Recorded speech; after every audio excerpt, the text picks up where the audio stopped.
Good evening, everyone. Thanks for braving the weather. Really appreciate it. My name is Eyal Feinberg. I am an associate professor of political science and anti-Semitism studies here at Gratz College. I also serve as the director of the Center for Holocaust Studies and Human Rights, where I have the unique privilege of overseeing 4 academic programs, including the world's largest Holocaust and Genocide Studies program and the country's first master's program in anti-Semitism studies, which we are here to formally celebrate the launch of. Yeah, thank you. We have an incredible lineup of individuals that are going to be addressing the topic of anti-Semitism and the value of Gratz's new master's degree. I also want to recognize in attendance Representative Napoleon Nelson and thank him for his service and his allyship in these challenging times. I'm also thrilled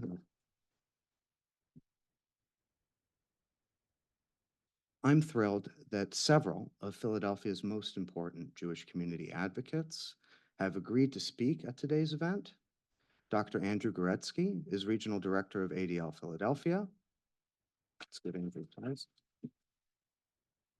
And he's also one of Gratz's newest affiliate faculty members. So that's great, great news for the MA program. Marcia Bronstein is Regional Director of AJC Philadelphia and Southern New Jersey. Marcia. Of course, Jason Holtzman is the Director of the Jewish Community Relations Council, the JCRC, of the Jewish Federation of Greater Philadelphia. Our community is lucky to have such amazing people working on reducing anti-Semitism and promoting Jewish prosperity. Following their remarks, I will introduce Dr. Josh Perelman of Weitzman Museum of American Jewish History, and I'm very excited for Dr. Perelman to share some details on the collaborations of Weitzman and Gratz and our work together to combat anti-Semitism. So round of applause for Dr. Perelman. And why we're really here today, after Dr. Perelman's remarks, I will briefly discuss the need for the MA program that we're creating here at Gratz, and then introduce Dr. Avinoam Patt. Following Dr. Patt's lecture and the consequent Q&A that we'll all engage in, and by the way, you should have note cards, and if not, I'm happy to go and provide those for you. Please write any questions that you have on your note cards, and I will make sure to do my best to get to them during the Q&A. We'll have a short panel with 2 incredible grad students that I'm going to introduce later. One of our first graduate students in the MA program of anti-Semitism studies, and another amazing doctoral student in our Holocaust and Genocide Studies program. But before all of this, I want to introduce and invite to the stage President Zev Elef to share some opening remarks. President Elef is the 12th president of Gratz College. He is a prolific scholar. President Elef holds an international reputation for both academic rigor and sophistication. He is the author and editor, I should say, of 14 books and over 120 articles in the field of Jewish studies and American religion. President Elef is a champion of pluralism and constructive conversation, something we really need in this moment. He's lectured at large audiences at Yeshiva University, the Rabbinical Assembly, and Hebrew Union College. Without President Elef's visionary leadership and deep commitment to improving the Jewish condition through education, this MA and why we're here tonight would not be possible. So it's with great enthusiasm that I introduce President Elef.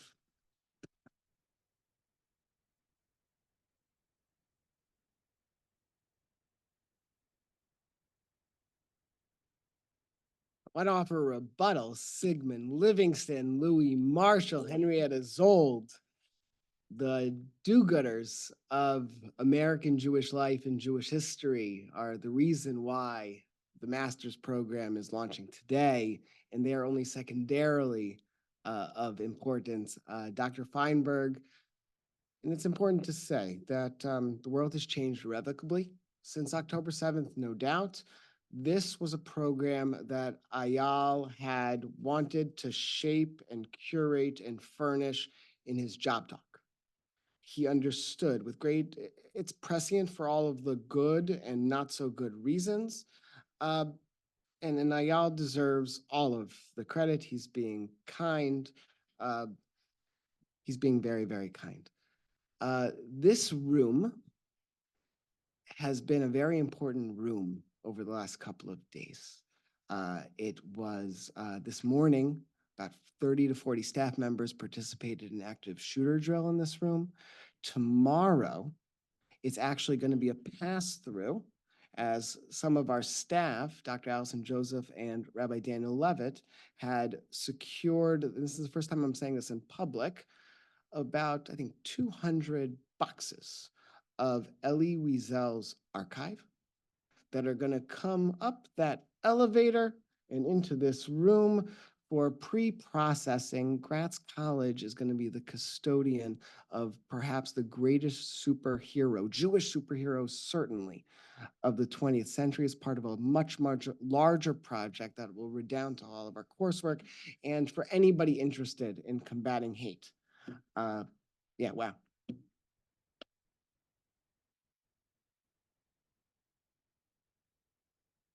I've said maybe a little bit superciliously that Gratz has a great business model. We're prepared to go out of business once the world has achieved peace. And in the meantime, business is good. With Dr. Patt and all of our partners, it's also a chance to remember that Gratz doesn't exist in isolation. Nobody who plays for the good guys exists in isolation. We work together with, and I say them deliberately in non-alphabetical order and not in any ranking, whether it be the Weitzman Museum or ADL, American Jewish Committee, with Hillel, with Interfaith Philadelphia, with the Jewish Federation of Greater Philadelphia, with the JCRC. All of our partners make sure that together, both Philadelphia and much more broadly, Gratz has the opportunity to do what it does best and educate future generations to do good in this world. Whether you are a museum curator, whether you're a public school teacher in Paducah, Kentucky, whether you are an artist, whether you're a non-Jewish professional, whether you just believe in Torah Lishma, learning stuff for its own sake. That's what Gratz is best at, and for 130 years, we have not done it alone. This evening is a moment to recall that we and all of you who try very hard to endeavor to do good in this world and have come to Gratz are part of a larger collective trying to make sure that the world is a better place. So truly, if not for all the historical actors I began with, and not for Dr. Eyal Feinberg and the staff that put this all together, and Elie Wiesel and everybody, it's all of you. So thank you so, so much. It's a pleasure to be here and to behold everything we'll be able to accomplish, but much more to anticipate what's really in store. Thank you so much.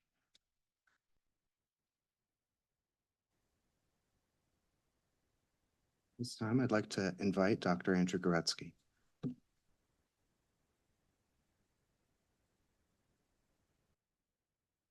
Good evening. I'd like to start with a story that encapsulates the complex and painful nature of modern anti-Semitism, especially as it appears in spaces that many of us would hope to be safe and inclusive. Imagine being a young progressive student, eager to make a difference. You speak out against racism, advocate for environmental sustainability, and engage in your campus community with hope and enthusiasm. Yet at a club meeting, a simple symbol of your identity, a Jewish star necklace, becomes a point of contention. You're questioned about your political beliefs, specifically about Israel, and summarily dismissed, not for your actions, but for an assumed political stance. This leads to isolation, targeted harassment online, and a feeling of betrayal by a community you once felt a part of. The very values of inclusivity and dialogue that drew you to this group seem to apply to everyone but you. This isn't a hypothetical scenario, it's a reality for too many students. And to be clear, these types of incidents happened long before October 7th. I came to ADL following a 23-year career in higher education administration, due in part to my concern over rising anti-Semitism on campuses. This story shifts our attention to a broader, more ominous gathering, the Unite the Right rally at the University of Virginia, where chants of Jews will not replace us echoed through the streets. As a reminder, this rally was about the removal of Confederate statues, yet they were chanting, Jews will not replace us. This incident isn't just about anti-Semitism hidden in the corners of the internet or whispered in the dark. It's about hate bold enough to march through a place of learning, challenging our society's progress towards tolerance and equality.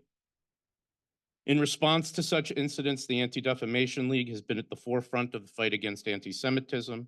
Our work involves not only responding and supporting victims of anti-Semitic incidents, but also tracking extremist groups, educating the public, fighting misinformation and disinformation online, and working with law enforcement to bring perpetrators to justice. The ADL's efforts are vital in our collective battle against bigotry and hate. This brings us to the heart of tonight's event, the inauguration of Gratz College's master's degree program in anti-Semitism studies.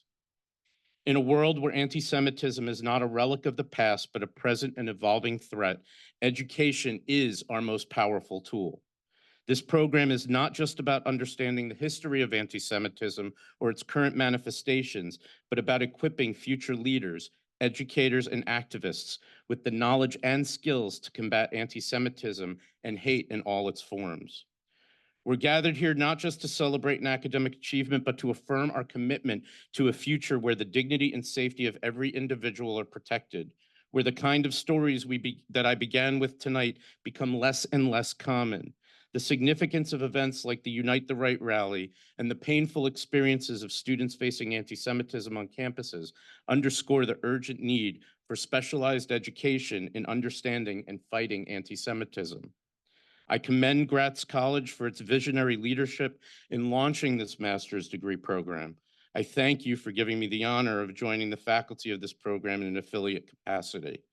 Together, through education, advocacy, and a relentless pursuit of justice, we will confront anti-Semitism and build a world that truly reflects the values of diversity, inclusion, and respect for all. Thank you.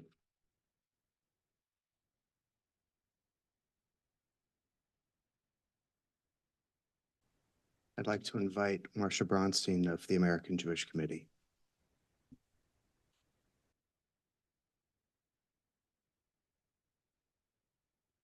Good evening.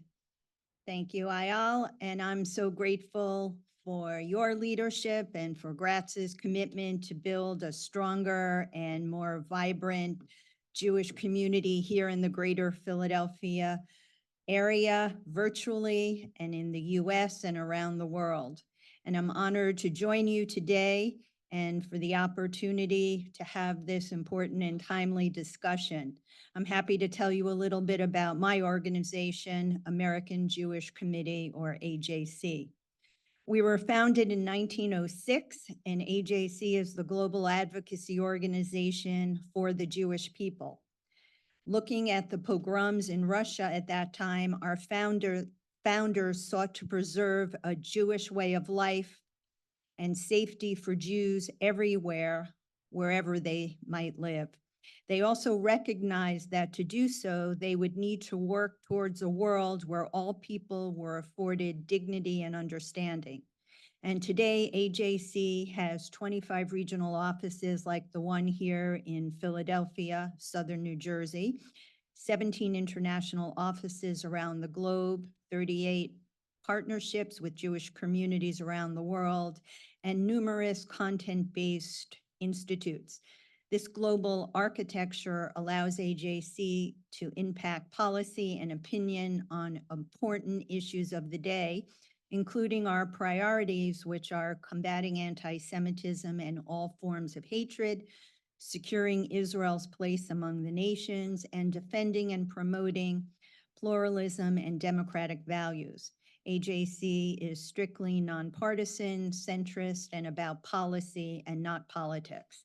AJC has been in Philadelphia, Southern New Jersey for over 80 years, advancing our agenda through effective advocacy and strategic bridge building, diplomacy, and innovative educational initiatives.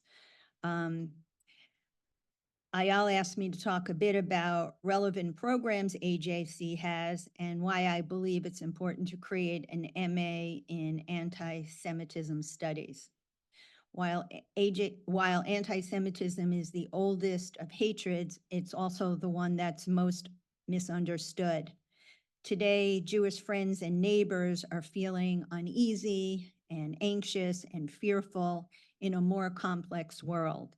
And it's very important that people understand the Jewish community in all its diversity, the context for rising anti-Semitism, its sources, the manifestations, how best to define it, how best to recognize it, and how to respond or disrupt its recent emergence. It's vital to be able to unpack anti-Semitism, and that's what an MA in anti-Semitism will be able to do. Anti-Semitism is easy at times to understand, and yet it's complex, complicated, and has changed over time. And for many years, Jews were complacent in America because anti-Semitism was something that happened in Europe, not here, or at least not openly. And then, as Andrew said, the Unite the Rally in Charlottesville happened, and then we saw the massacre at Tree of Life in Pittsburgh, and we saw Poway and Muncie and Jersey City, and in the aftermath of October 7th, we see it happening all around us in the streets, on college campuses, and more. So the new MA in anti-Semitism is needed more than ever. And I think I've used up my 3 minutes, so I'm going to stop here and happy to discuss it later. Thank you.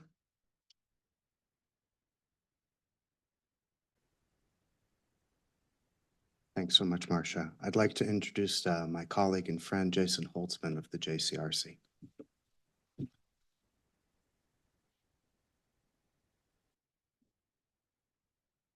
Good evening, everyone.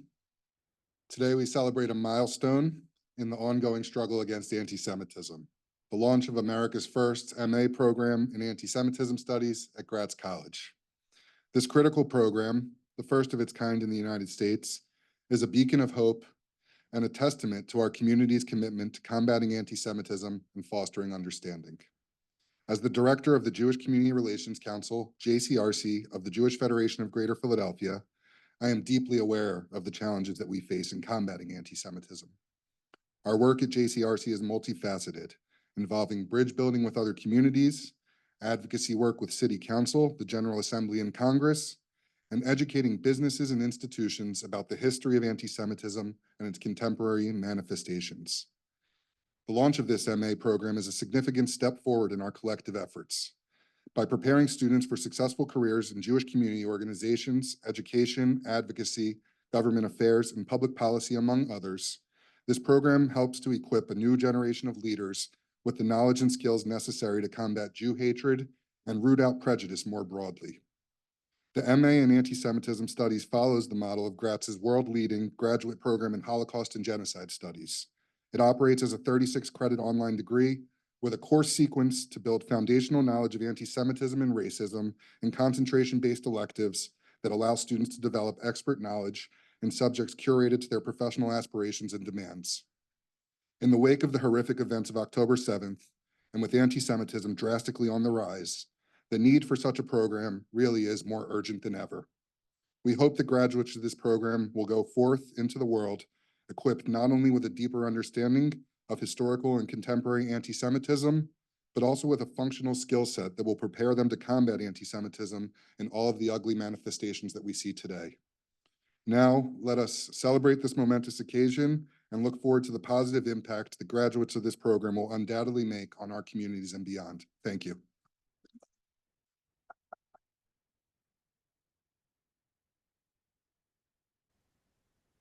Thank you so much. I have another person to introduce, Dr. Josh Perelman, who is a friend and a thought leader of Weitzman Museum. Please, Josh.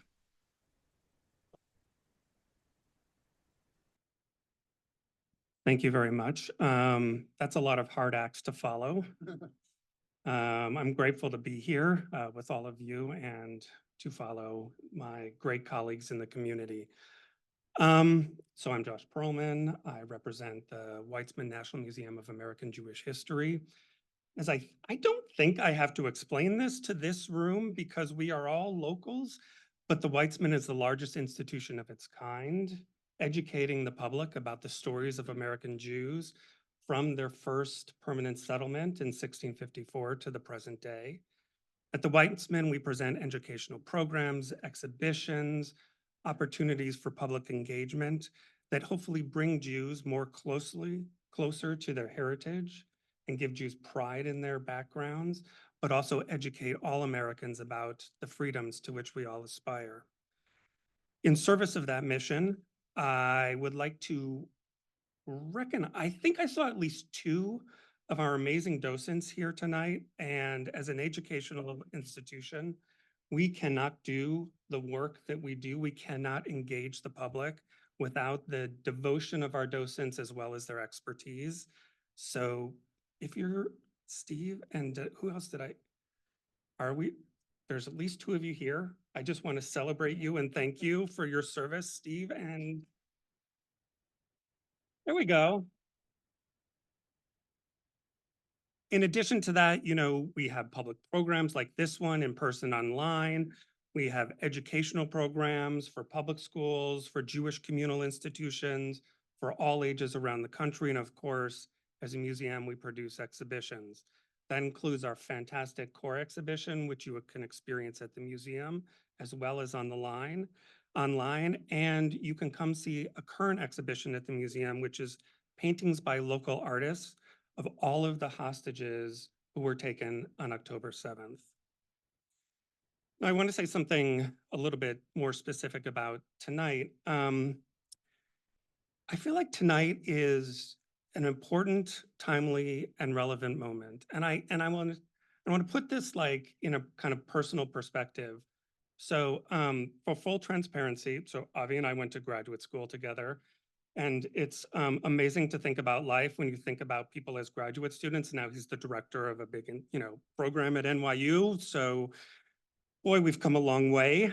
But we were, in some ways, of a generation of graduate students who were taught that anti-Semitism was not a significant factor in the lives of Jews who made this country their home.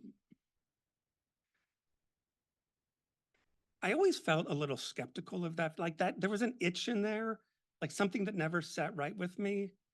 And it's unfortunate that we are here today talking about the challenges that we're facing in this country. It is, I bear no celebration of the fact of what we're experiencing today. I celebrate what is being inaugurated here today.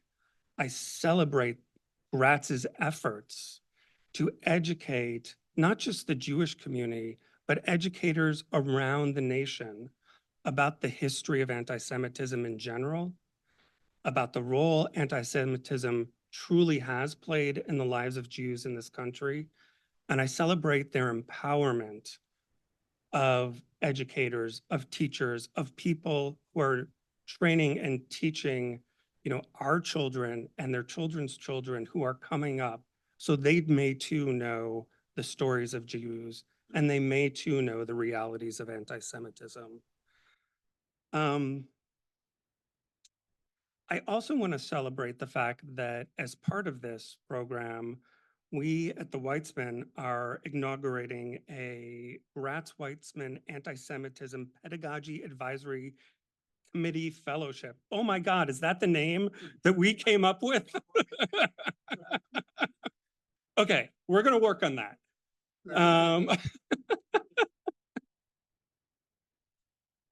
But in cooperation with Ayal and with the great support of Zev and his leadership, we are bringing together middle and high school teachers to collaborate, co-author, and in some ways co-pilot a brand new curriculum that the Weitzman has developed, teaching public school students about who Jews are and about the role of anti-Semitism in American history and the significance and the importance of allyship in ensuring that not only do we combat anti-Semitism, but we are attentive to the fact that all of the forms of hate in our society are at a detriment of democracy.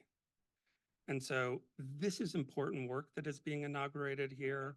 And this is about making sure that there is a legacy of resilience, a legacy of equity, and a legacy of allyship in the next generation. So the curriculum itself, Stories That Shape the Nation, Jewish Lives in America, is designed for public schools. It is designed to play a role in addressing anti-Semitism. And it is designed to do that not just through what we learned about in graduate school as a lachrymose version of history, but talking about joy, talking about resilience, talking about struggle, talking even about achievement, stories of real people, the significance of Jewish peoplehood, and, as I think we all know today, the diversity of the American Jewish community, literally from 1654 to the present day.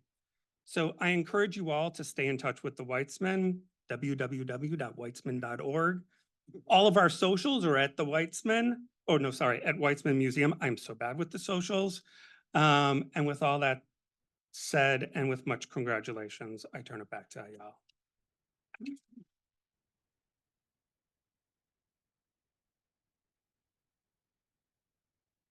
Thank you so much for that. Wow. I think even though so many of us are feeling isolated in this moment, I think this is a great representation of the community that we have working right now on our behalf to make sure that there's a prosperous Jewish future in Philadelphia, in this country, and around the world. I want to very, very briefly, given time constraints, talk about the need for the MA program, which my colleagues have done an incredible job of doing for me, so I'm going to shrink a lot of that down.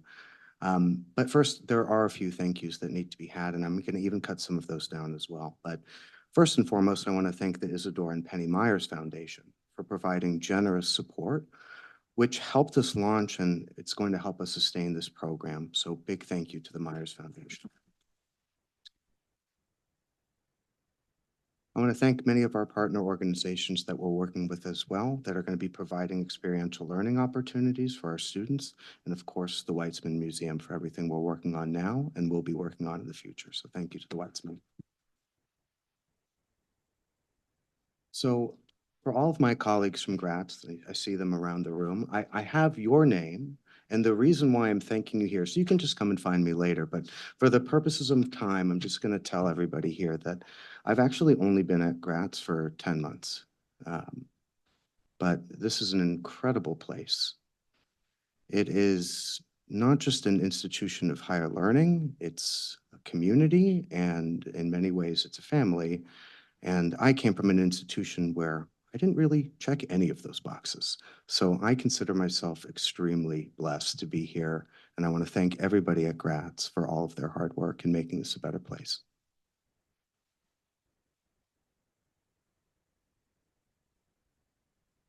I also just want to thank very, very quickly my parents that have worked really, really hard to make sure I've had every opportunity in the world.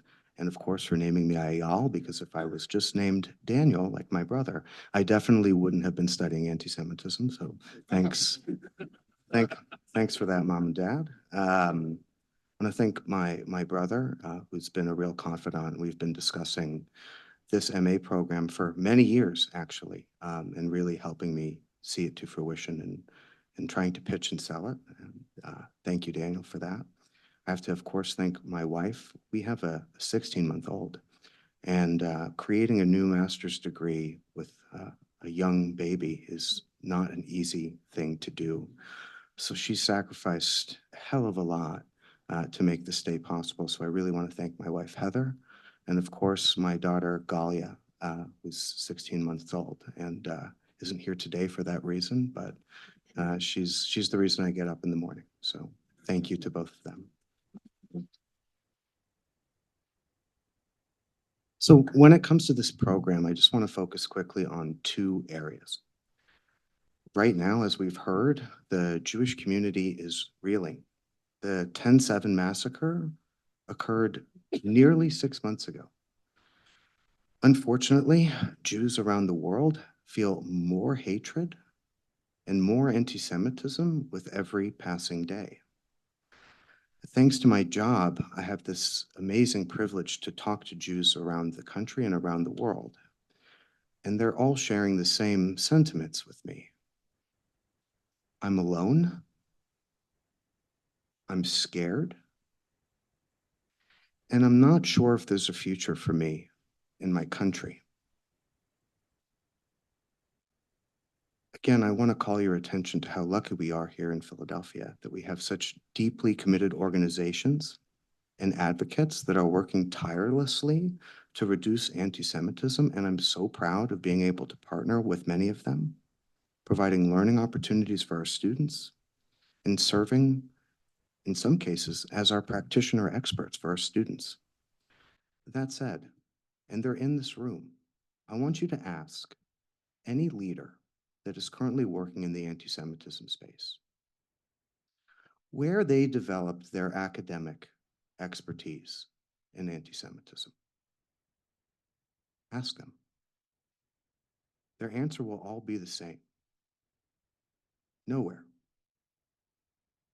There was no academic outlet for them to develop the specific knowledge and skills that they need to be most successful at their job in combating contemporary anti-Semitism. In the post-10/7 environment, I want you to think about what that means. Everything they learned came from self-exploration of materials, on-the-job encounters, and if they were lucky, a one-off class or two where they went and got their degrees. Gratz is correcting this historic error. We have created a world-class curriculum driven by the expressed needs of professionals seeking to make an impact in this space, combating anti-Semitism, whether it's through research, teaching, or advocacy. We have attracted leading affiliate faculty from the best academic and practical experience to teach our students about anti-Semitism so they can gain the insights they need to be most effective.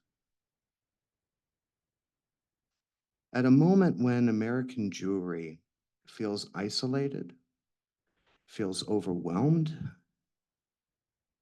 we have little to no basic agency, Gratz College is providing an outlet of change and empowerment. And together, through practical education, we are going to elevate the way that we protect the Jewish community and secure a prosperous Jewish future in this country and beyond. And on that high note, I want to introduce a key ally in our fight to reduce anti-Semitism, and that's renowned scholar of Jewish studies, Dr. Avinoam Patt.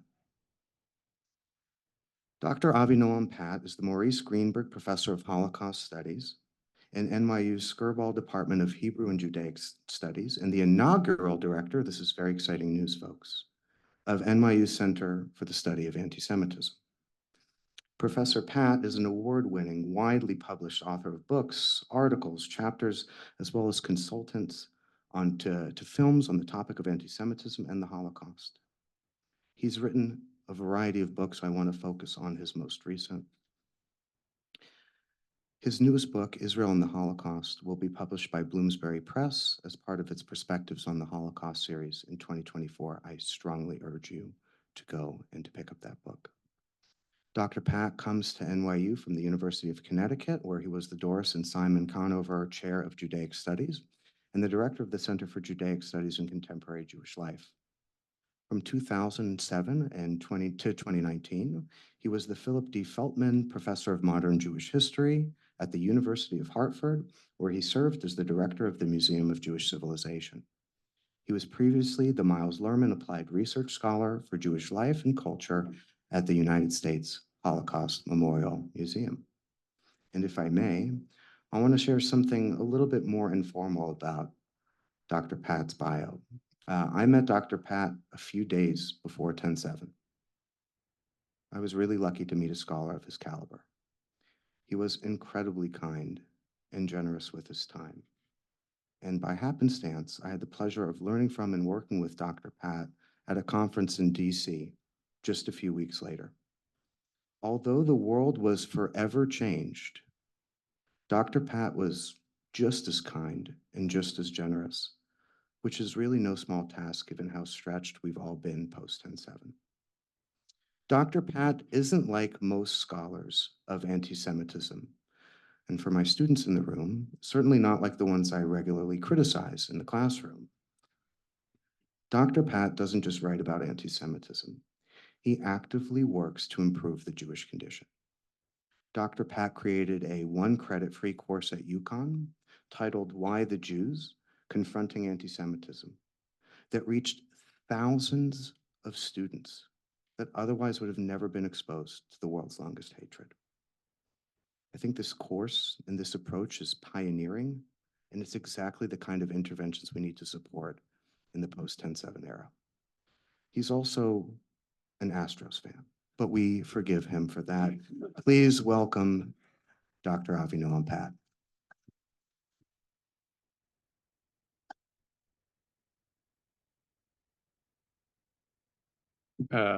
Thank you very much, Eyal, for the kind introduction, and thank you all for being here this evening. I think the PowerPoint is going to load in a moment.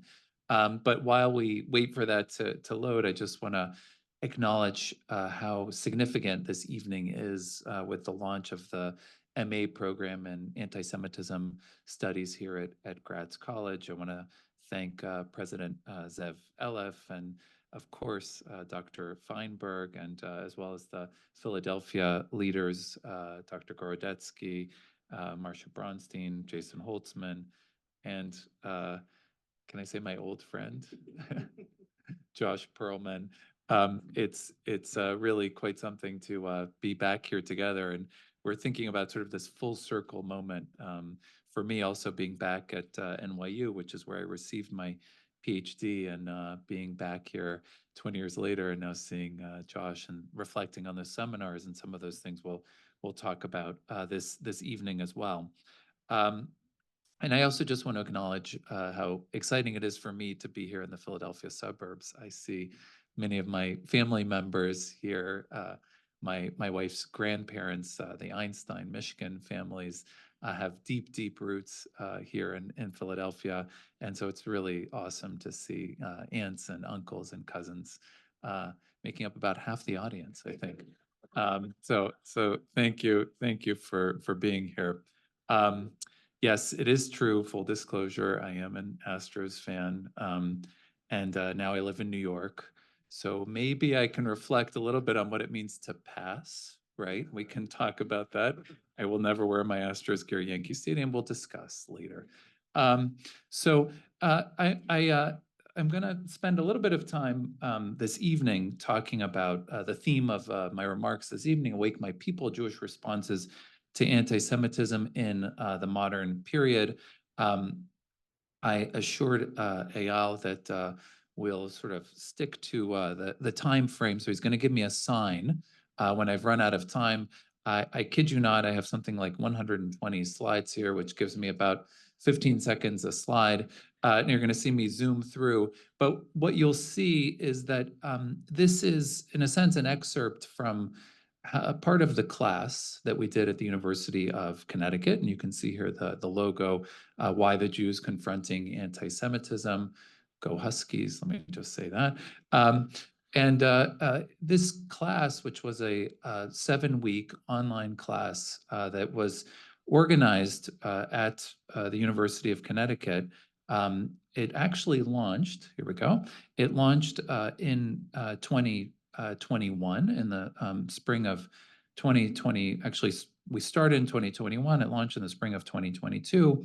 And it was very much in response to the time in which we were living in 2020 and 2021, where we were already seeing this remarkable upsurge in anti-Semitic incidents, and we'll discuss later on sort of how we define those incidents, but a world that we thought, and we can see in the ADL, the heat map, which you can see here, tracing all sorts of incidents and rising anti-Semitism in the United States. And so we created this class at the University of Connecticut to respond also to a number of incidents which had taken place on our campus. of spray painted swastikas opposite the Hillel building and other incidents. And so I credit the administration at the University of Connecticut with coming to us and saying, we need to design a class that will respond to not only why the Jews confronting anti-Semitism, but it was part of an initiative at UConn to respond to all forms of hate. So we had a course on confronting anti-Black racism. We had a course on anti-Asian hate. And sadly, this has to become part of our higher education curriculum. So our class, which lasted 7 weeks, was organized in an attempt to introduce students to the history of anti-Semitism, but also as a way to respond to this disturbing trend that we had seen before October 7th, right? I just want to make sure that we're sort of understanding that we're seeing the roots of this in the period before October 7th, and this explosion that we've witnessed since then is very much something that we can trace back, in particular, the data that we can see really with an upsurge from 2016, 2017, the Unite the Right rally, the massacre in Pittsburgh, right? We're seeing this is part of a longer trend. And so we can understand this within the broader historical perspective. And so we organized this class, and I'll tell you a little bit about sort of one of the sections of the class, Jewish responses in the modern period.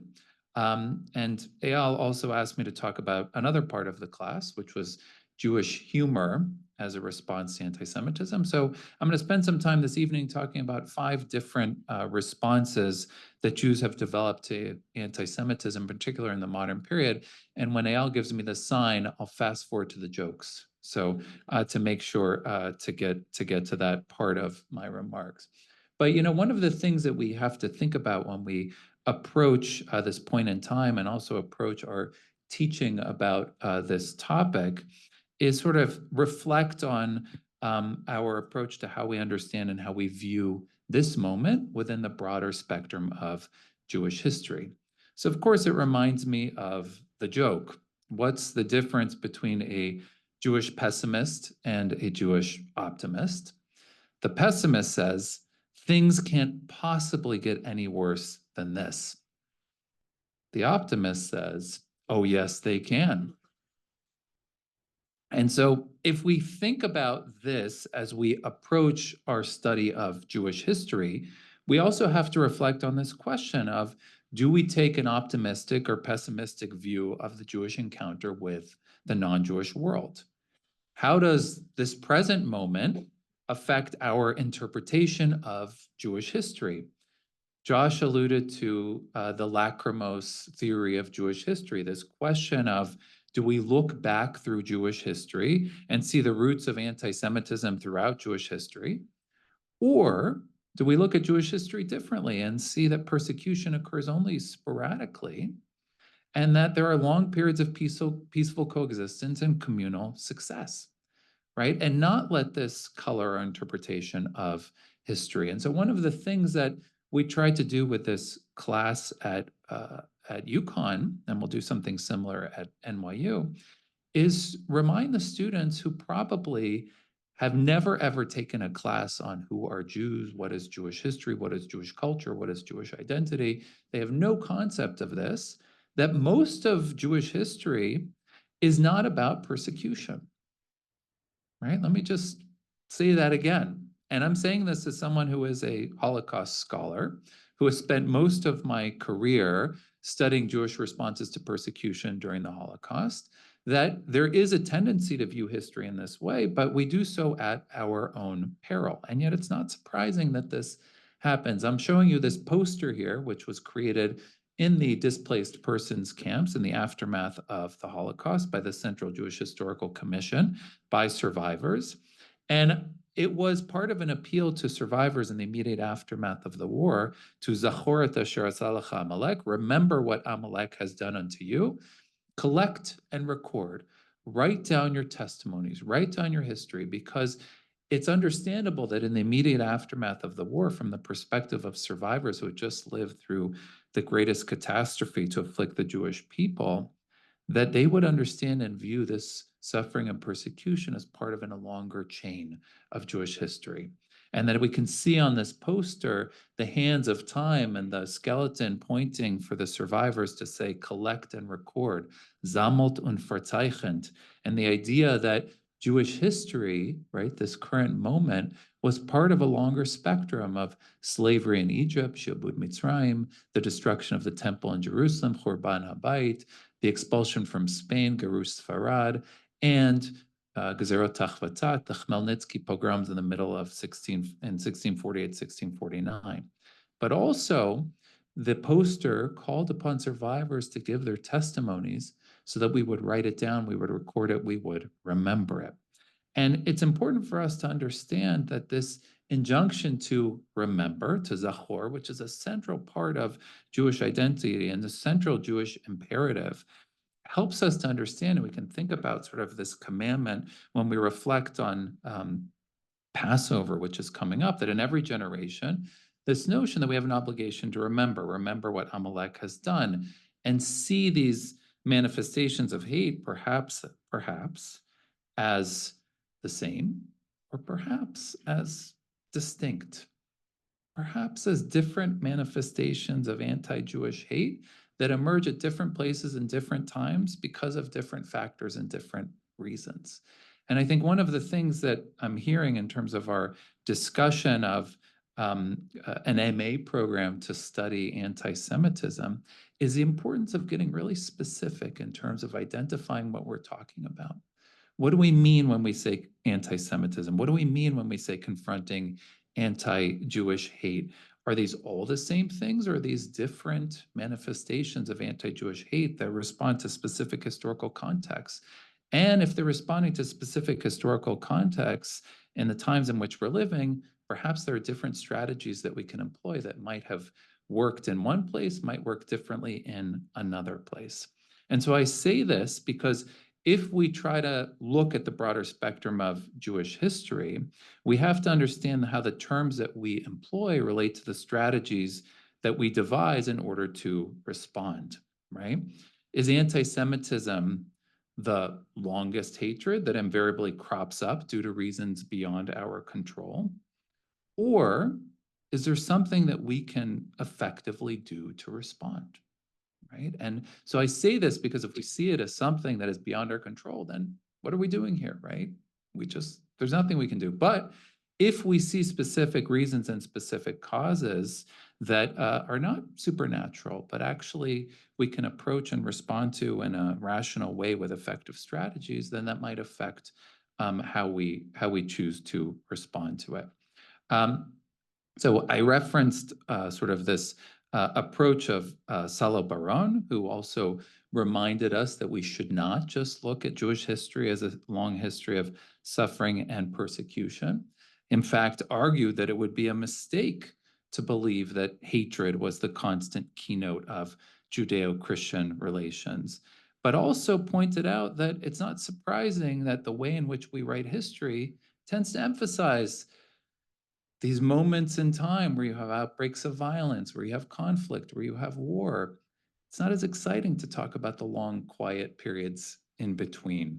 But Baron said Jewish history is not to simply be seen as a series of persecutions which determined its nature and its course, but rather as a process of the ongoing engagement between Jews and their surroundings. So with that in mind, I want us to think about how an understanding of the engagement between Jews and their surroundings might influence the way in which we choose to respond to anti-Semitism. There it goes. And also think about the diverse nature of Jewish existence throughout history, and how that diverse nature of Jewish existence throughout history accounts both for the survival of the Jewish people, but also to take into account the sort of dual effect of both the power of assimilation to draw Jews out of their distinctive identity and the power of persecution to push back Jews back into that distinctive identity, and to think about whether that might account for the ways in which not only Jews, as David Myers pointed out, right? If we think about the fact that Jews have been around for thousands of years and their survival has been impressive, why are Jews such a small, tiny percentage of the global population? And Myers argues that these twin factors that help explain the survival of the Jews, anti-Semitism and assimilation, have also served as constraints on their growth, right? And so we can think about the broader perspective of Jewish history and try to account for the ways in which the diverse nature of Jewish identity and expression both means that Jews have been remarkably successful at turning Judaism into a religion that is portable, but a culture, a civilization that can adapt and engage with the world around it. And at the same time, understand that responses to persecution might inform Jewish identity, but they don't need to be the defining characteristic of that identity. Right? So I just want to think about that for a second. As I said, I'm going to zoom through a lot of slides, and I said that I wanted to talk about historical agency and Jewish responses. So the other thing that we wanted students to pay attention to is that in identifying and defining and explaining who are the Jews, we did not want Jews and Judaism to be defined by the anti-Semites, right? We wanted Jews to be able to identify and explain the diverse nature of Jewish existence around the world and throughout history. And so while the anti-Semite seeks to generalize and reduce Jews to certain stereotypes, the Jewish experience is far more varied and diverse. Jews are not monolithic. They don't act as one to advance a particular unified agenda. Jewish interests are as diverse as Jewish identities. And so when we seek to account for the ways in which Jews respond to discrimination, we have to account for the diverse nature of Jewish identity as well, and look at literary responses, musical responses, artistic responses, philosophical responses, religious responses, political responses, etc. Right? So that's why I have Drake's Bar Mitzvah on Saturday Night Live on there. Okay. So one other sort of preamble to this idea of the sort of nature of Jewish responses to anti-Semitism in the modern period is this point that Michael Meyer raises about the impact that anti-Semitism can have on Jewish identity. Meyer argues that anti-Semitism in the modern period can abet the influence of the Enlightenment. So again, we think about these dual forces of, in the modern period, there have been these forces pulling Jews out of their distinctive identity, but there are these counter forces pushing Jews back in to their distinctive identity. And so this push and pull between assimilation and anti-Semitism have exercised a powerful force on the ways in which Judaism and Jewish identity has developed in the modern period. And we can think about it in our present moment, right? Jews might respond by concealing their Jewishness in certain situations, but they might also express Jewish pride, right? Depending on the audience, depending on the context, depending on the situation in which they're functioning. So the 5 responses that I promised to address in the next 5 minutes. How do Jews respond to the dual challenges of assimilation and anti-Semitism in the modern period? So first of all, and I think we even can see it on display here this evening as we think about the responses, we trust the offer of the Enlightenment and emancipation.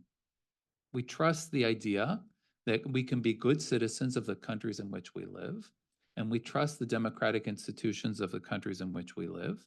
We support democracy, we support education, we support the idea that we can become effective contributors to the societies in which we live, right?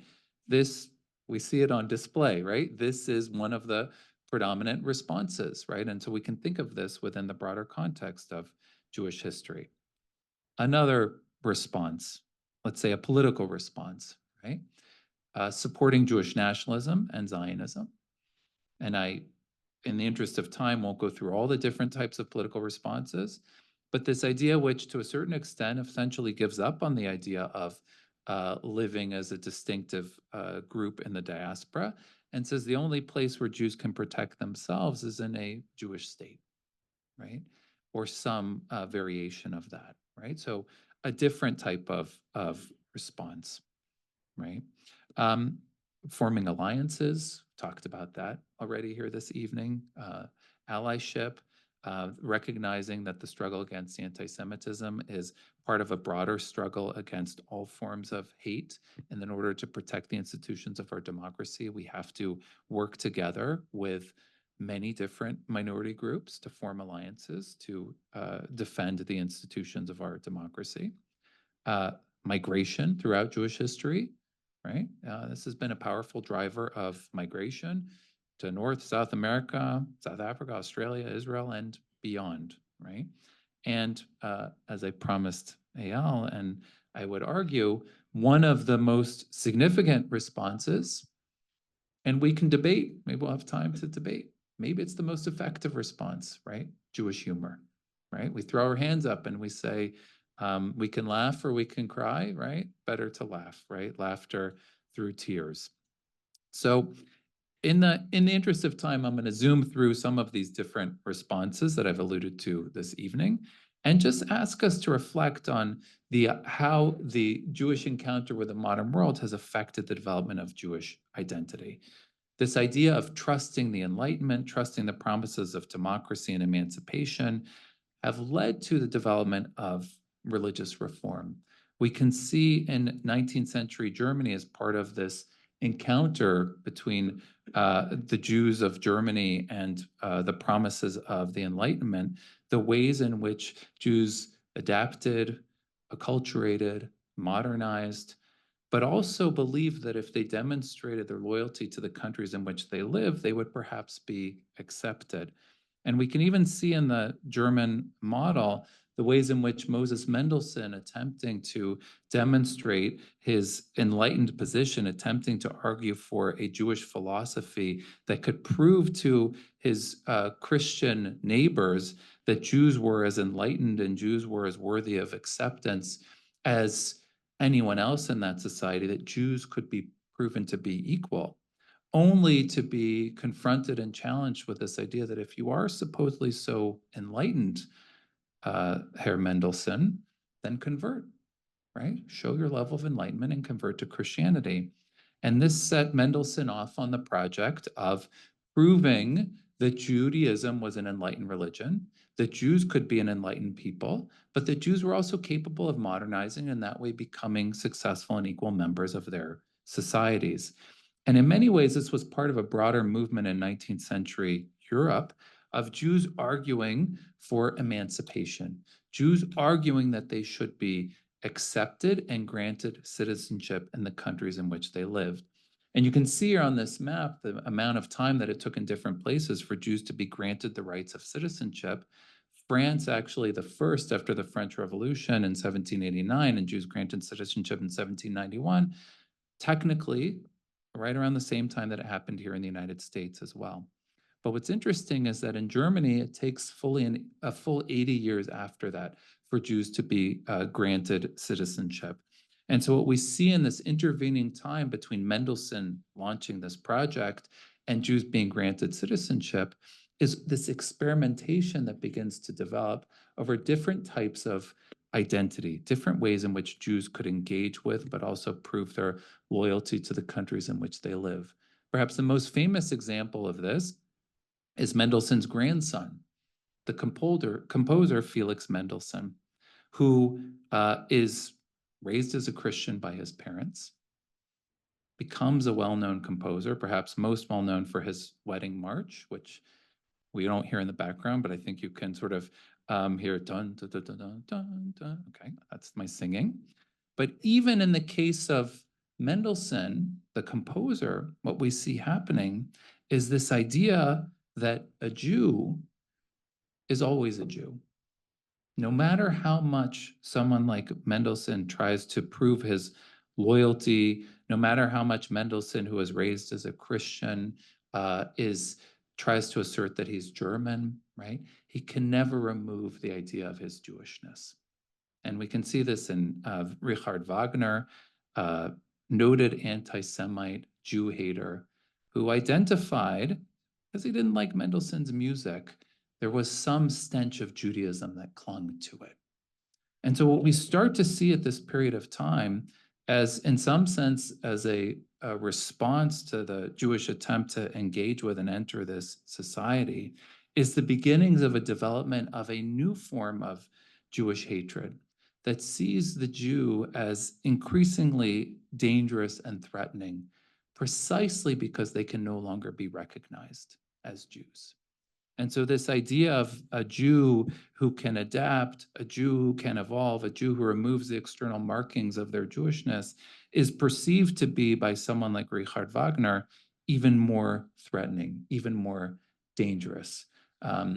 This is in Leipzig, where the statue of Mendelssohn existed and where he performed in the academy there, which was removed by the Nazis and only subsequently, in the last few years, returned.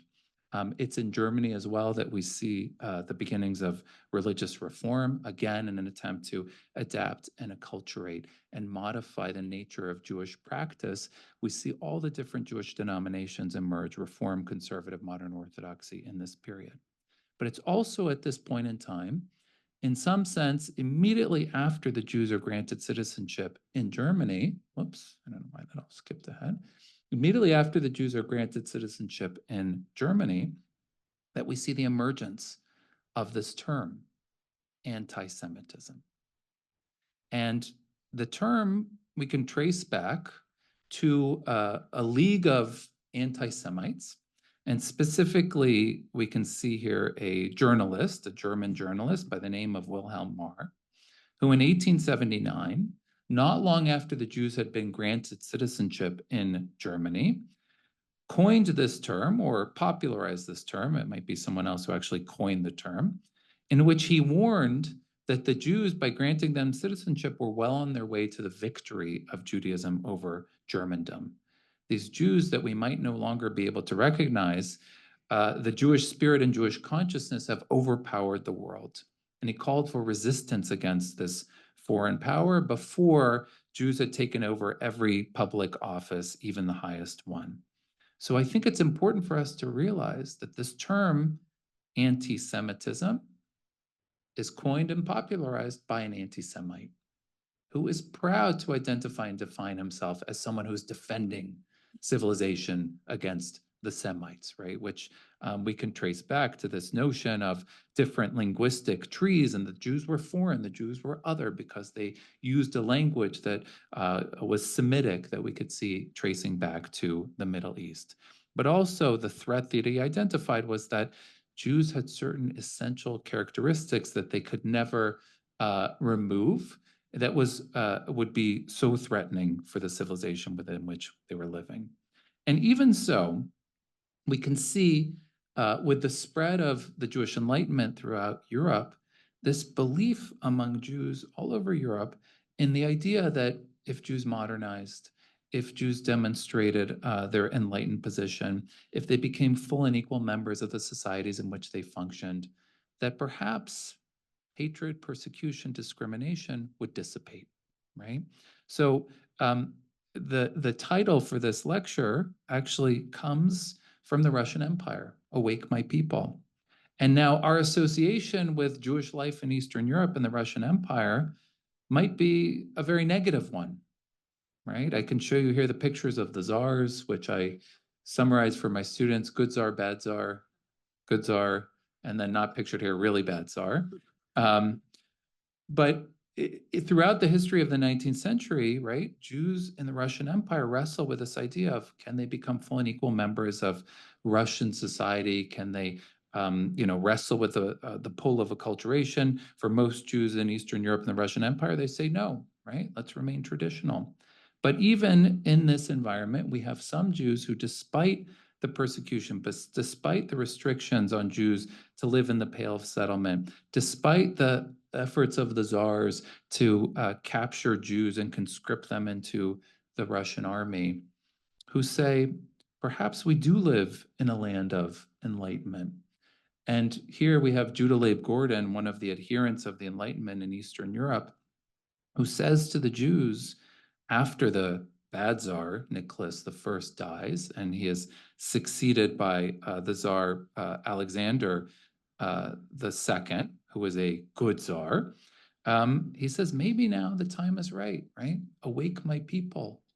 Maybe now is the time that we should embrace the idea of becoming Russian, of embracing Russian culture, of Russian civilization, right? We should pay our taxes. We should speak Russian. We should learn Russian, right? He coins this term to bring to the treasury of the state, bring your strength, take your share of the possessions, its bounty, be a man abroad and a Jew in your tent, a brother to your countrymen and a servant to your king.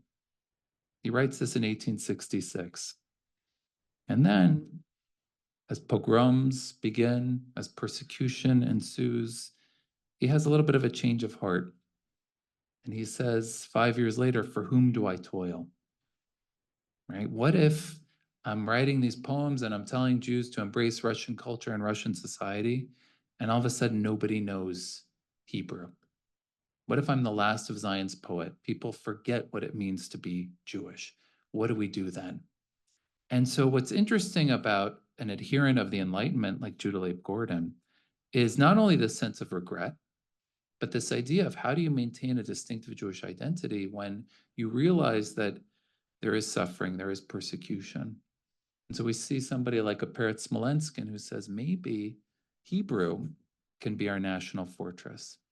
Maybe pride in who we are, pride in a distinctive identity can play an important role in sustaining us, right? And we can see in all of these movements, the roots of these movements that begin to emerge that very much respond to this tension between how do we remain Jewish in the encounter with the Enlightenment and assimilation? What do we do to respond to suffering and persecution that ensues with anti-Semitism? And so again, I bring back Meyer's quote, right? We can see how anti-Semitism works in different historical situations in both ways at once. What's interesting is that in Eastern Europe, we can see how instead of religious reform, we begin to have different political solutions that are proposed, right? This is why we start to see some people saying Jewish politics might be the answer. Perhaps we should embrace new forms of Jewish political affiliation. Perhaps in response to both the challenge of disappearing Jewish identity and continuing persecution against the Jews, perhaps we should argue for a distinctive national identity.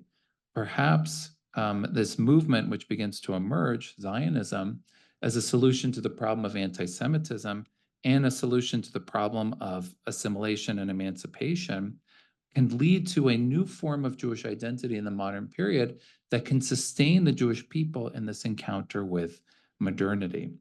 I'm going to skip, in the interest of getting to Eyal's jokes, I'll just skip a little bit and just mention, though, that I think it's important for us to understand the ways in which trying to understand why people continue to hate the Jews, why people continue to fear the Jews, as Leon Pinsker refers to it in Auto-Emancipation, Diagnosing Judeophobia, or as Theodor Herzl, when he's covering the trial of Alfred Dreyfus, the French Jewish officer who was branded a traitor, and just because he's Jewish, branded a traitor in France, and Herzl is standing there covering the trial and hearing the crowds chanting in the streets of Paris, the birthplace of the Enlightenment and the Emancipation, death to Dreyfus, death to the Jews, death to the traitor. And Herzl, hearing this, realizes that something is very wrong in the birthplace of the Enlightenment, right?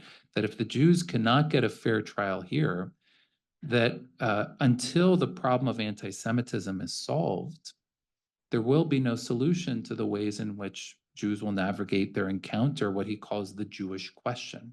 And so he proposes this idea of creating a Jewish state as a solution to the Jewish question, that hatred and persecution can unite the Jews, and distress can bind them together. And in this way, they can form a model state. And as he writes in The Jewish State in 1896, as soon as the Jews declare that they embark on this project creating a state, the problem of anti-Semitism will cease at once and forever, everywhere. He writes in The Jewish State, it is the conclusion of peace. But we have to understand that he believes, right? Why do people hate the Jews? Because they identify the Jews as foreign and other. They see the Jews as parasites who have come to take over their countries. As soon as people realize that Jews are a proud nation of their own, and Jews have embarked on a project of creating their own national home, the problem of anti-Semitism will be solved. Now, Herzl was a great prophet. He said, maybe in 50 years we'll have a state, and he was about right. But this one obviously did not pan out. So I could spend more time talking about how Zionism emerges as a solution to the problem of anti-Semitism, but also to the problem of assimilation, the idea of Zionism and Jewish national identity, giving the Jews an identity that would sustain them in the encounter with the modern period, as Ahad Ha'am writes, that the land of Israel could be a spiritual center where Jewish identity could radiate forth for the Jewish people. A lot of my work looks at the appeal of Zionism for survivors in the immediate aftermath of the Holocaust. We can understand why Zionism would be so appealing for survivors in the immediate aftermath of the war, the conclusion that so many reached after the war. And also the notion that the creation of a Jewish state, and you can see this is a poster created in the DP camps in 1948, the notion that creation of the Jewish state would be the justifiable conclusion to the aftermath of the war. And indeed, the United Nations in 1947, in endorsing the United Nations Partition Plan, also realized, right, that there had to be a solution to the problem of Jewish statelessness, a solution to the problem of the Jewish refugees. And that was one of the reasons that the UN endorsed the creation of a separate Jewish state in Palestine. All right, I said I would zoom through response number 3, protecting the rights of all minorities. I'll just say that in the modern period, we can see in to our colleagues from the ADL and the American Jewish Committee, in other words, that this is part of a long history, right, of trying to assert the ways in which Jews are full and equal members of the societies in which they live, and advocating for Jewish rights, advocating for rights of citizenship, standing up here, one of the founding announcements of the Anti-Defamation League in 1913, that we have an obligation to support and defend the ideals of the democracy in which we live, especially at the time of the Leo Frank trial and the emergence of the ADL in response after 1913. Migration, I'll just say that one of the things that we can see, and I'm skipping through the American slides here, we can talk about it more in the Q&A, is that even the encounter with America, we can see that migration is not always a solution to the problem, right?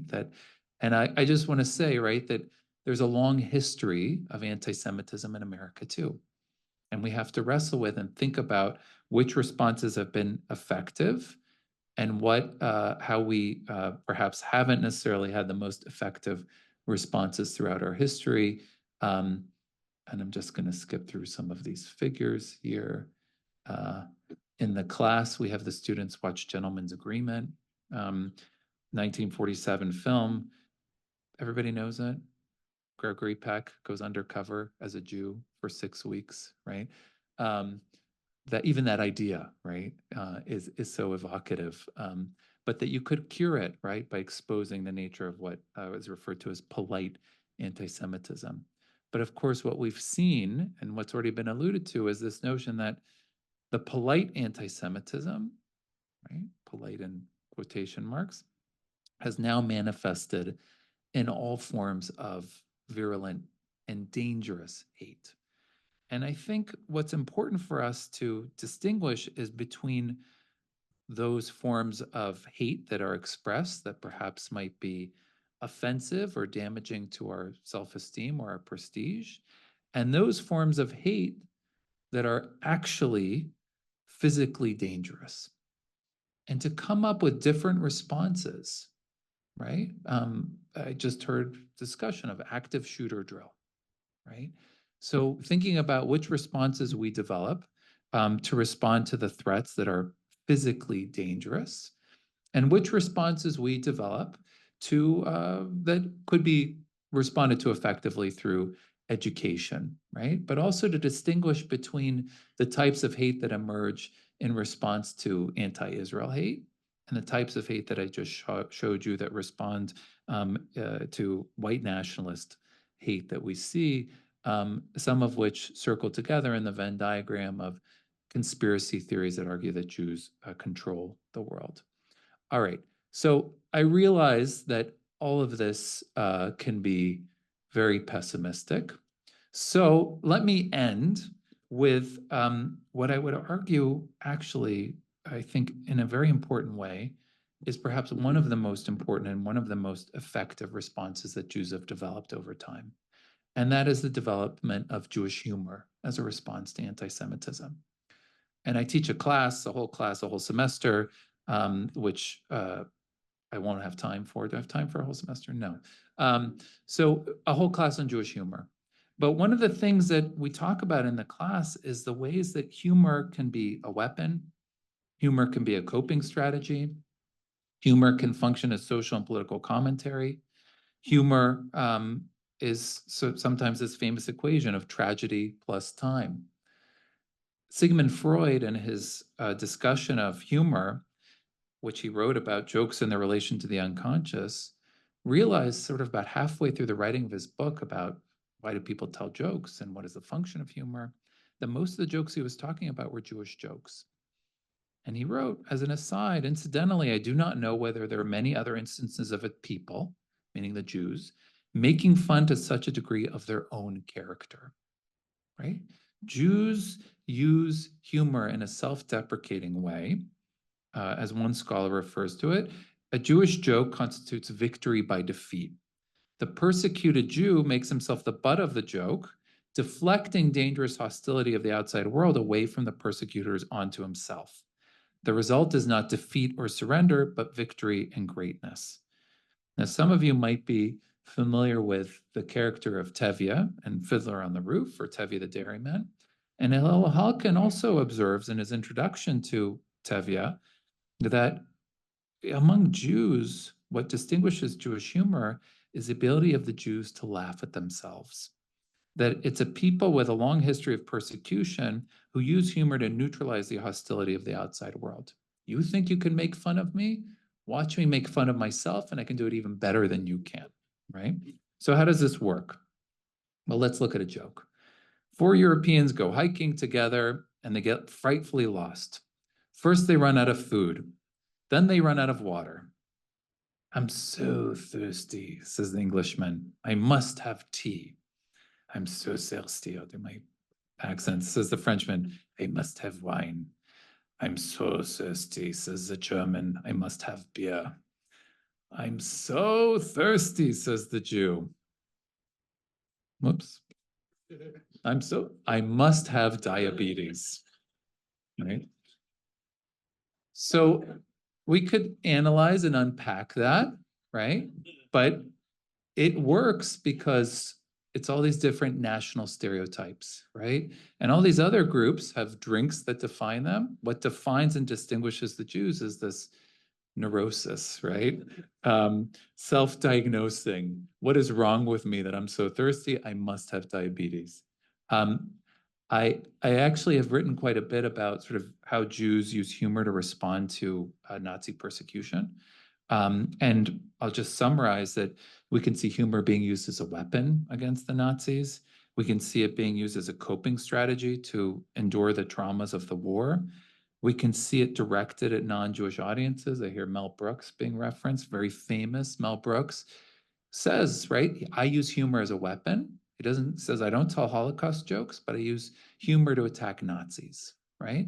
Very important distinction that he makes. So for example, right, Der Stürmer, okay? One of the foremost anti-Semitic newspapers of the Nazi era, famous edition, right, alleging that Jews engage in ritual murder. So there's a joke that's told about Altman. Altman and his secretary were sitting in a coffee house in Berlin in 1935. Herr Altman, said his secretary, I notice you're reading Der Stürmer. I can't understand why you're carrying a Nazi libel sheet. Are you some kind of masochist or, God forbid, a self-hating Jew? On the contrary, Frau Epstein, when I used to read the Jewish papers, right, note, all I learned about were pogroms, riots in Palestine, and assimilation in America. But now that I read their Stürmer, I see much more. The Jews control all the banks, we dominate in the arts, and that we're on the verge of taking over the whole world. And it makes me feel a whole lot better, right? So again, think about like inverting the higher, but also using humor as a psychological defense mechanism, as a way of attacking those who would persecute you. And it's really quite remarkable during the war. You can see Jews in the ghettos, right? Creating songs, creating humorous rhymes that function in this way, right? Let us be happy and tell jokes. Lammer sein freilich und sagen sich Witzen. Wir wollen noch Hitler und Shiva noch sitzen. We will yet live to sit Shiva for Hitler. And indeed, we see all sorts of jokes that emerge, right? Here's one from the Warsaw Ghetto on the bottom. A teacher asks his pupil, tell me, Moshe, what would you like to be if you were Hitler's son? An orphan, the pupil answers. Or another one, Hitler, not being a religious man, this is jokes that are told during the war, was inclined to consult his astrologers about the future. As the tide of the war worsened, he asked, am I going to lose the war? Answered affirmatively, he then asked, well, am I going to die? Consulting their charts, the astrologers again said yes. When am I going to die? Was Hitler's next question. This time the answer was, you're going to die on a Jewish holiday. But when? On what holiday? He asked with agitation. The reply, any day you die will be a Jewish holiday. Right? So I love it when people already know the punchline before. So this is a picture from a Purim celebration in the Landsberg DP camp immediately after the war, right? This is celebrating the death of Hitler, right? But dressing up as Hitler in the DP camps, right? This idea of sort of the ultimate revenge of the Jews, right? We lived to sit Shiva for you, and we will celebrate that moment, right? And, it's quite remarkable in that regard. All sorts of examples like this. I'll just say that in the American context, right, we have a very, very long history, which many of you are familiar with, of jokes that make fun of Jewish stereotypes, a self-deprecating humor, right? A humor that's edgy, right? So I'm going to skip this for now, but these jokes, right, that poke fun at ideas of Judaicide, right? Of deicide, that the Jews were responsible for the death of Christ. This is famous part of one of Lenny Bruce's acts, right? I'll write it. I'll clear the air once and for all and confess. Yeah, we did it. I did it. My family. I found a note in the basement. It said we killed him. Signed Morty. And a lot of people say to me, "Why did you kill Christ?" I don't know. It was one of those parties. Got out of hand. We killed him because he didn't want to become a doctor. That's why we killed him, right? Again, right, you can think about this, all sorts of examples of this that define Jewish humor in America as well, right? You can think about the image, I know I get gasps, but I have to teach about Woody Allen, right? The image of the self-deprecating Jew, right? The Nebuchadnezzar Jew who tries to respond to Jewish hate and Jewish persecution by minimizing and self-effacing behavior, right? This is in Annie Hall. This is on the screen for about a millisecond, right? But it's one of those indelible images, right? The idea of this is how they see me, right? And as he paraphrases Groucho Marx, right? I can summarize most of my relationships with the women. I would never want to belong to a club that would have anyone like me as a member, right? And this idea that encapsulates this unease in the American Jewish environment, this unease, right, about acceptance, about can I remain who I really am and be accepted in this society. So we see it play out in all sorts of ways. Jacob Cohen, right, the famous stand-up comedian, Jacob Cohen, right, very, very self-deprecated humor, right? Or Joan Malinsky, right? Again, a lot of self-deprecating humor. I could go on and on, but I'll just wrap up in the interest of time and say that I think it's incredibly important for us to think about all of these different types of responses within the broader spectrum of responses. Think about which strategies have been effective. Think about how anti-Semitism has shaped and affected the development of Jewish identity, but also understand, if you think about sort of the broad spectrum of Jewish history, that it doesn't necessarily have to define the entirety of our history.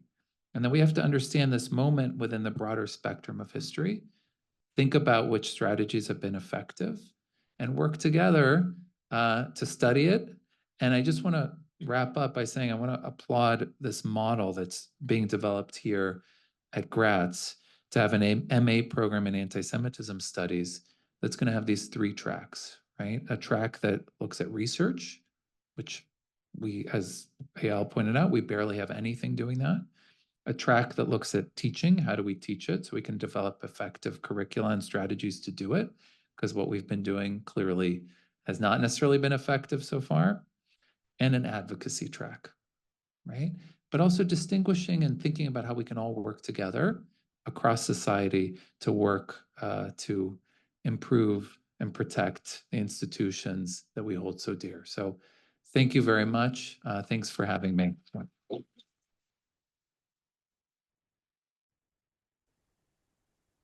So if you'd like to ask the incredible Dr. Avinoam Patt any questions, there will be people walking around to collect note cards. They're going to give it to me.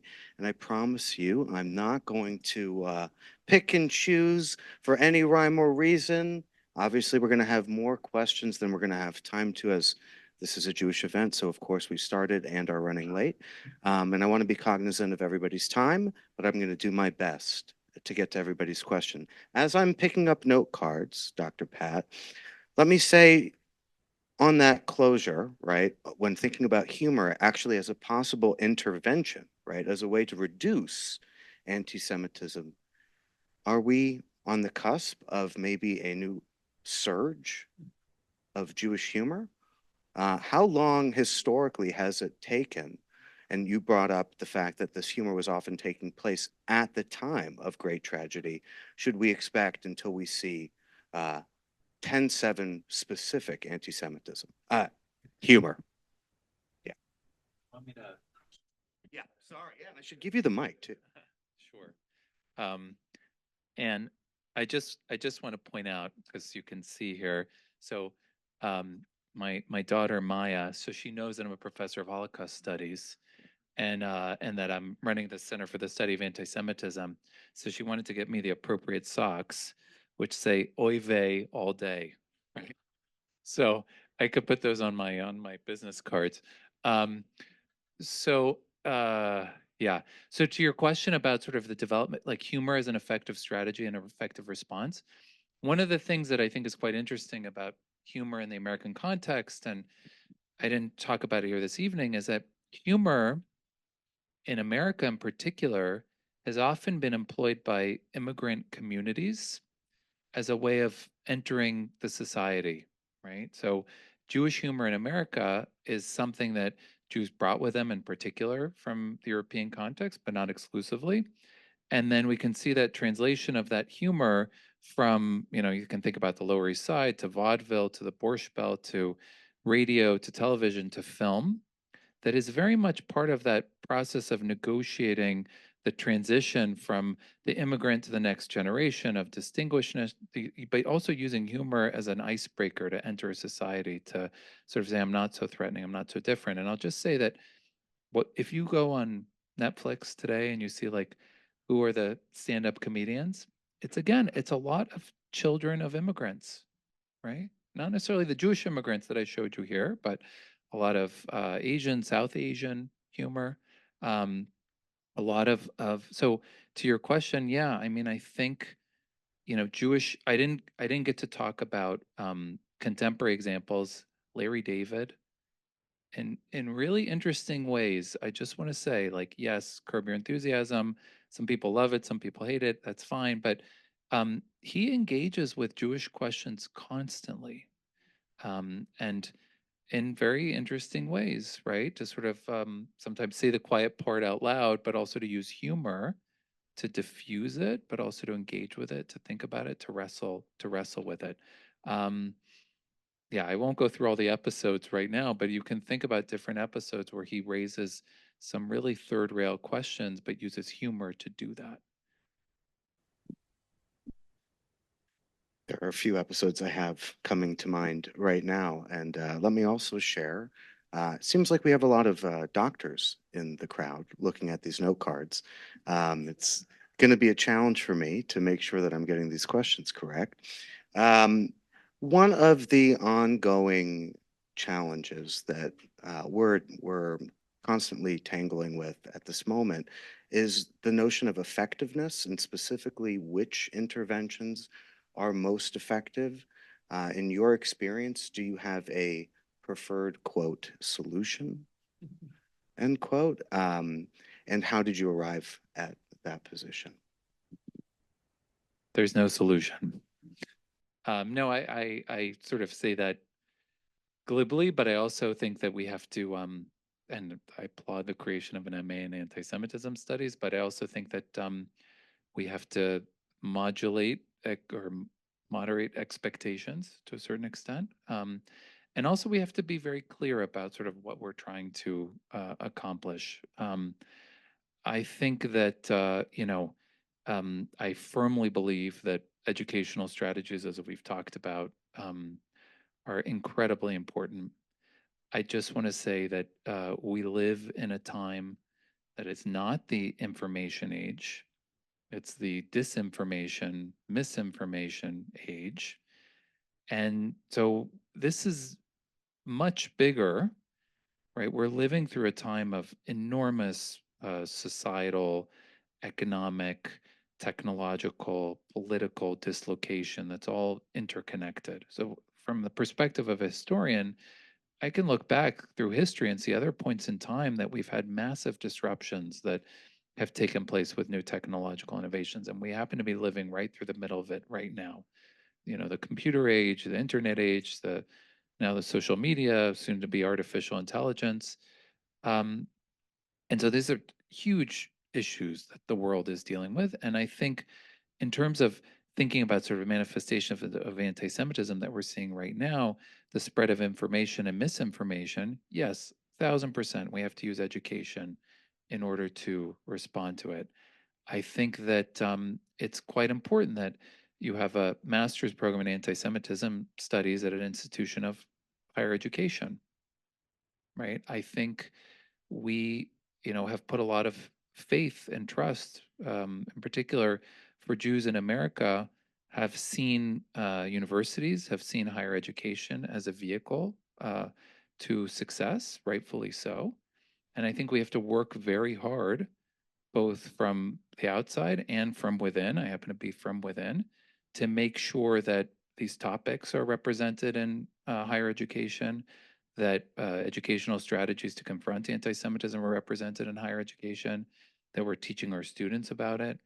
I think, right, there's so much misinformation that's one strategy. It's not going to solve it. But by and large, I think most of our students want to be allies, right? They're not haters, and they're not usually Jews. They're 90% in between. They just don't know, right? So what we can do is teach them, right? And that's an important strategy. Thank you. I have this impossible task of merging 25 great questions into smaller, more concise questions. So we were talking about the role of education. Let's talk maybe a little bit about legislation and policy. A lot of individuals are asking about whether there is a specific policy approach that is best, specifically whether we should be working on squashing hate speech or anti-Semitic speech specifically at this moment. Should instead we focus on encouraging dialogue, challenging some of the hate that we're seeing manifesting on college campuses with, I go back to education, of course, but further education, but most importantly, dialogue and encouragement of discussion to avoid some of the anti-normalization that we've seen take place on college campuses. And lastly, is it important in your view related to all of this that such legislation or policy name specific perpetrator groups of anti-Semitism?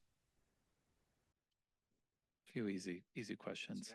I will answer that by sort of, again, taking the longer historical view and thinking about sort of how Jews as a minority group have to navigate very complex political situations.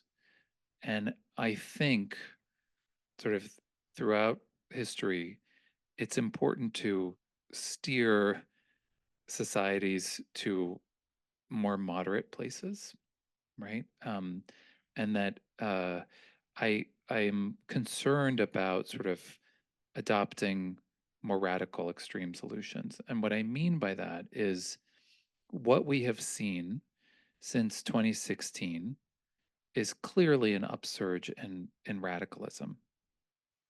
And I think we have to work in a direction to promote more moderate voices and build, and this is again sort of, listen, I'm not a political strategist. I'm just looking from the perspective of history to build alliances sort of right down the middle.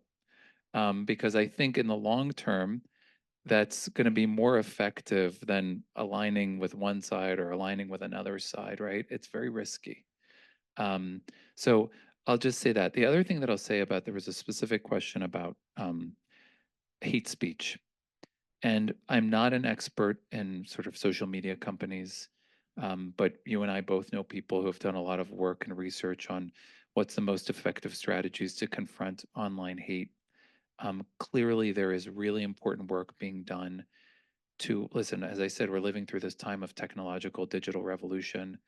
We have these huge companies that are basically unregulated.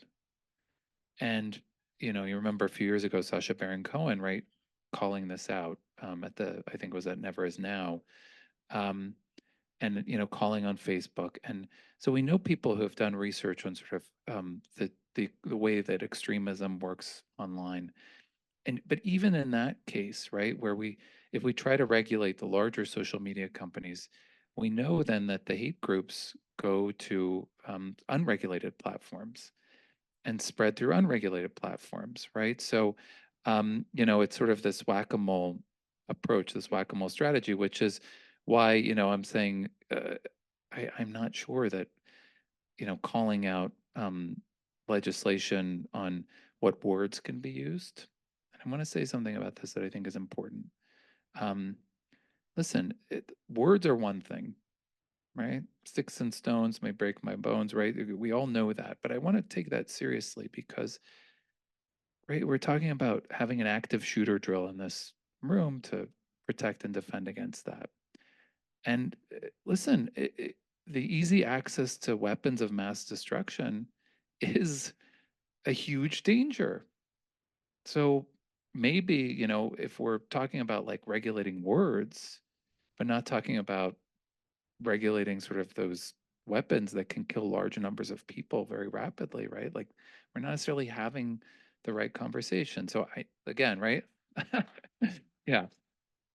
And I'm not doing that for applause, but I just want to say that like when we talk about anti-Semitism, when we talk about anti-Jewish hate, we have to be very specific about distinguishing between, yes, and I say this, you know, I know that kids are on campus and I know that they see things that offend them and that hurt their feelings. And I fully support an environment where we will try to diminish that as much as possible. But I don't want to do that and lose sight of like the things that are really dangerous that, you know, that really, really scare me, right? That we also have to protect against. I'm going to ask one more question. I'm going to try to inject some humor in this.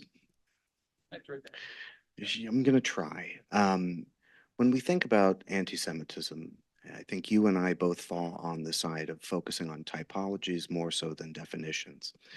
But one of the challenging elements is, of course, we can think of the incredible Paul Johnson quote, who probably does this best, is that anti-Semitism has no specific ideological home, right? We're born communists, we're inveterate capitalists, and et cetera, et cetera, et cetera. Is there something specific that Jews should be most fearful of when it comes to specific types of anti-Semitism. And here's the humor.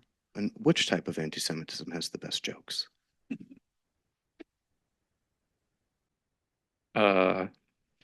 So again, I will just say, and I'll end with the best jokes, but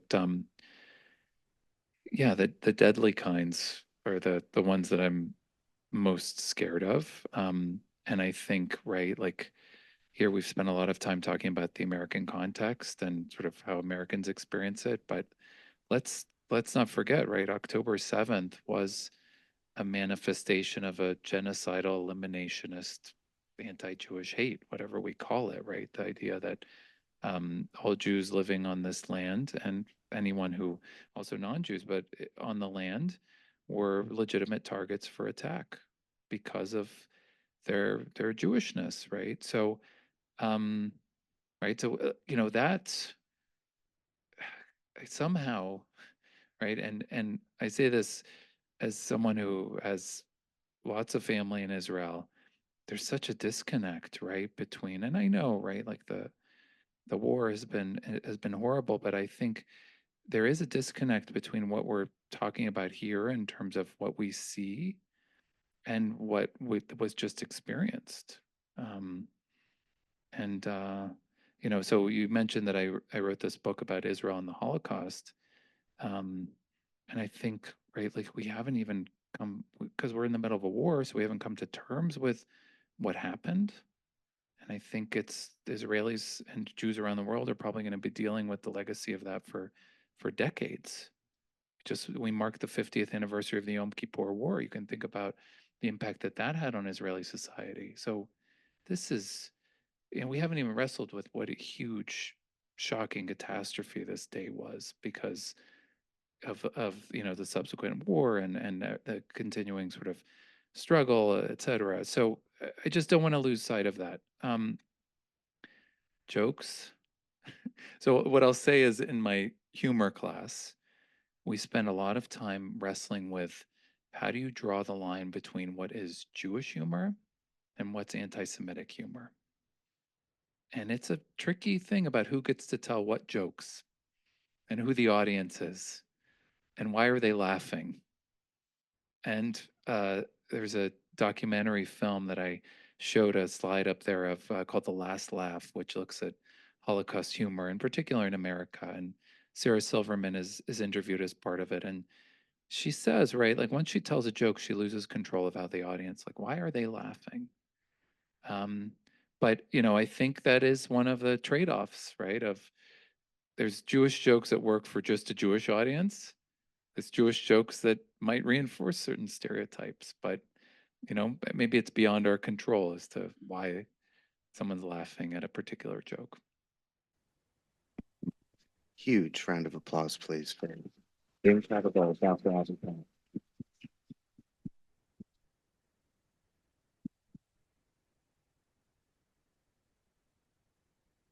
So as somebody that has a 16-month-old at home, I really am someone that's hyper cognizant of time. I know we're running late.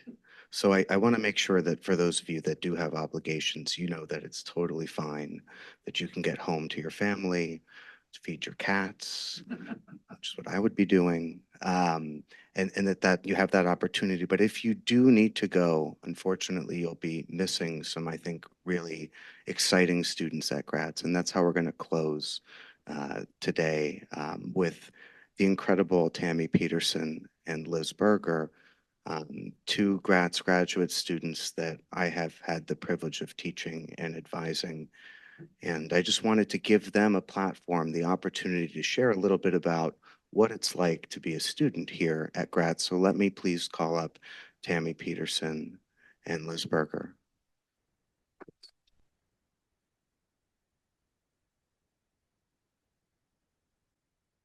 So of course, I asked Tammy and Liz to send me over their bios, and of course, they appropriately highlighted their pets at home, which is a requirement for me. And then somewhere in my sheets of paper, that paper with your bios is gone. So instead, I will pivot and share two quick stories. I met Tammy in London. Tammy was giving a presentation at the London Center that David Hirsch started. David and Hirsch and I share the same desire to create anti-Semitism studies as a discipline, right? So this MA in anti-Semitism studies is really an actualization of a lot of what we spoke about at that London Center nearly 2 years ago. And I happened to stumble upon Tammy doing an incredible presentation. I believe that presentation is now an article that's been published. Is that right? I'll let you share the title and everything related to that. But I said, Tammy, you know, I just applied for this job at Gratz. And she said, oh my God, I love it here. It's incredible. You should definitely consider it if you're given the opportunity. And quite literally in that moment, I got an email from Gratz inviting me to do an interview. It's a pretty incredible story, and obviously the rest is history. Tammy is brilliant. She's everything that I hope all students, not just grad students, embark on when they pursue a career of higher education. She has really important research questions.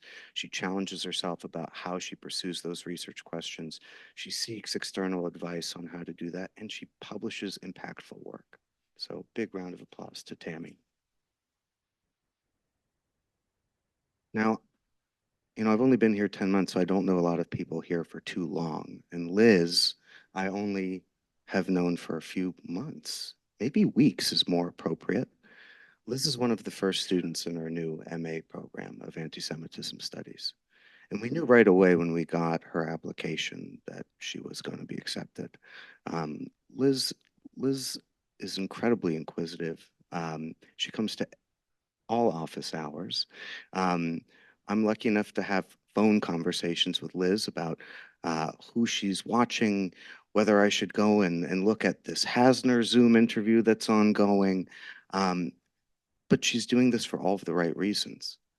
She's interested in bringing the knowledge that she's going to gain from the MA program back to her community to help people better understand and reflect with the challenges of this moment. And again, even in such a short time, I'm just genuinely proud and excited to honor Liz with the opportunity of being a representative for Gratz College. So big round of applause for Liz. And in the nature of time, and because I don't want the cookies to get cold, I'm going to do one question, and I'll give you guys both 3 or 4 minutes to respond. And then you see wonderful Liz and Tammy here, just bother them over cookies downstairs. Ask them the questions that you want. What's been the best and most surprising part of your Gratz experience so far?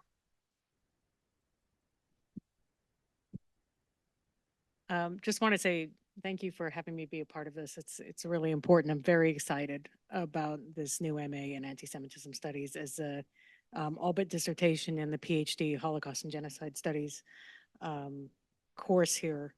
You know, it's been something that I've seen that we could use more as part of that course, but also obviously needs its own course as well. I think one of the things that was most surprising was the caliber of the faculty, or the ability to work with people who have are very knowledgeable in the topics, who are also willing to work with the students, who be available. The availability was very, very good. And I think that what Gratz is doing, the working with all the students to make sure that they can have that feeling of community, despite it being kind of a modular online type of experience, to bring the students together was one of my best experiences here. I've actually got to know a number of people personally in my cohort, and that's been something really great. What was the other one? Challenging? Sure. Obviously, it's kind of a two-sided coin. You know, the challenge is that it is online, but again, I think a lot of that has been overcome by the caliber, the faculty, the people that we're working with, the knowledge that they have, and the support that they give the students all of the time. So that's been my experience with Gratz. It's been a really great experience these past 3 years. Thank you, Tammy. I'd say the best surprise for me was the online asynchronous platform. I wasn't really sure how that would feel in terms of learning, and mostly in terms of connecting, because I'm used to more of an in-person format, or at least an online synchronous format where I was, interacting with people in live time, which is probably why I keep showing up to office hours. I do enjoy that. But one of the things that it's allowed me to do is really deepen my own discussion, conversation, think about how I want to frame questions with classmates, and also be able to, much like Tammy said, connect with people all over the country, all over the world.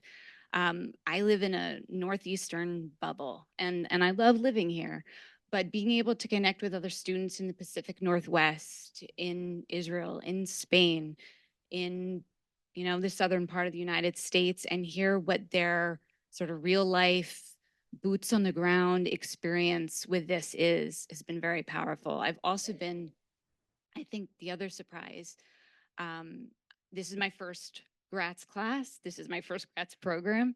So it's the first time I've ever been in this building. So I'm not sure exactly what I expected, but I've been incredibly heartened by the number of classmates who are not Jewish, who do this work because they are educators, they care. I can think of a classmate who comes from a town in California, which was one of the places where the KKK originated. And he wants to bring, this is his second Gratz degree, and he wants to bring this work into the California Ethnic Studies curriculum, which, as many of you know, has had a lot of controversy and a lot of issues in terms of its inclusion or exclusion of anti-Semitism study. So seeing people who are so invested in this work is just incredibly inspirational at a time like this in particular. I think one of my biggest challenges, my gosh, I feel incredibly supported in this program. I think it's probably coping with the information. It's a lot to take in, and it's a lot to take in when I felt like my cup was already full from the last few months as the mom of a college freshman this year. Days where she didn't leave her dorm, where she didn't feel safe, where I didn't feel safe. She might have felt fine, but I was worried about her. It felt scary to embark on this as much as it felt incredibly important.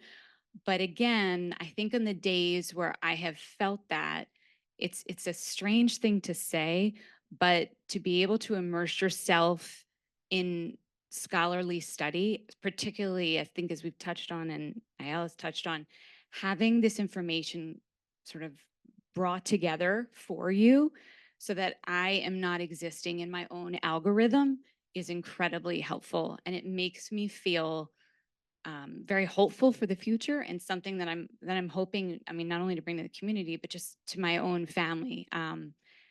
Part of my interest is looking at working with young people who also very much live in their own algorithms. And so in,